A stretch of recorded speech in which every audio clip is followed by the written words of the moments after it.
12h16 sur BFM TV. C'est un anniversaire aujourd'hui, Aurélie.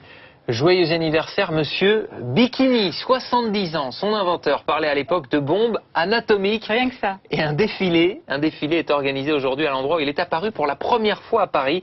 Caroline Boisson s'est plongée dans les archives. Ici, on est tout aussi dévêtus. Voici les premiers bikinis. Juillet 1946, le Français Louis Réard présente à la piscine Molitor cette nouvelle forme de maillot de bain, bien plus osé que le une pièce. Quelques jours avant qu'il fasse son défilé ici et qu'il présente son bikini, les Américains ont fait leurs premiers essais nucléaires sur ce fameux atoll de Bikini, qui est un tout petit atoll. Et il s'est dit, bah tiens, ça va être aussi chaud et aussi étroit que l'atoll du Bikini.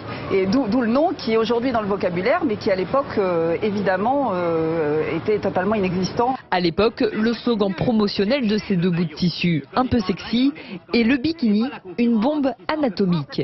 En une des journaux du monde entier, il fait très vite scandale, notamment en Europe. Sous la pression de l'Église, les gouvernements italiens, espagnols et belges interdisent sa vente. En France, il est prohibé sur les plages de l'Atlantique, mais autorisé sur celles de la Méditerranée. L'arrivée du bikini est un événement considérable, surtout parce que on montre pour la première fois ce qu'il avait été interdit de montrer, c'est-à-dire le nombril de la femme. En fait, c'est ça qui a fait la véritable révolution. C'est dans les années 50 que le bikini connaît enfin le succès, grâce à Brigitte Bardot qui le porte lors d'une séance photo. 10 ans plus tard, le maillot est incontournable et fait encore aujourd'hui le bonheur des baigneuses. Choisissez la sécurité en